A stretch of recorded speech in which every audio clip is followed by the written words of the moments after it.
Diyos sa karaniwang panahon. Magsagtayin na po ang lahat at sabayan ng koro sa pambungad na awit.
May buhay na walang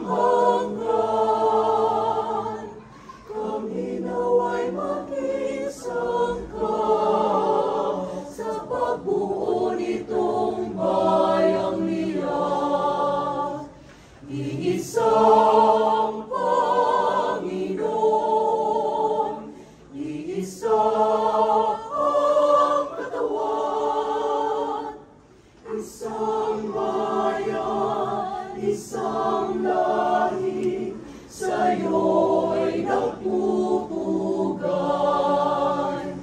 Iisang Panginoon, iisa ang katawan, isang bayan, isang lahi, sa'yo'y nagpupugan.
Ang manaming makapangyarihan, pinagmumula ng pagiging ama ng mga tao sa sangkatauhan, pinupuri ka namin at pinarapita sa pagkakaloob mo sa amin ng mga amang ginamit mo upang magkaroon kami ng buhay. Itinataas namin sila sa iyo upang pakaingatan at patuloy na kukupin ng iyong makaamang pag-ibig at pag-iingat. Ilayo mo po sa anumang kapahamakan ng bawat ama, nakapiling man ng pamilya o nasa ibang lugar, dala ng trabaho. Patuloy ginawang magtamasa ang mga amang tinawag mo na sa lupa upang makapiling mo sa langit na makabahagi sila ng iyong kagalakan. Naway patuloy mo pong bigyan ng lakas ng loob ang mga ama, lalo-lalo na silang malalayo sa kanilang pamilya. Patuloy nawa silang maging inspirasyon ng aming buhay hanggang sa kanilang katandaan. Huwag mo po silang pababayaan upang maging masigla pa rin sila at may babalikan alaala na patuloy na magbigay sa kanila ng dahilan upang mabuhay at maging daan ng pagbubuklod ng pamilya. Hinihim namin ito kay Kristo Jesus at ng Espiritu Santo magpasawala ng dahil. Amen. Mahal na Birhen Lourdes, ipanalangin mo kami. San Jose, ipanalangin mo kami. Sumainyo ang Panginoon. At pagpalain kayo at ang pamilya ng makapangyarihang Diyos, Ama at Anak at Espiritu Santo. Amen. Tapos na aming banal na misa, umayo kayo, taglay ang kapayapaan at pag-ibig ni Kristo. Salamat sa Diyos.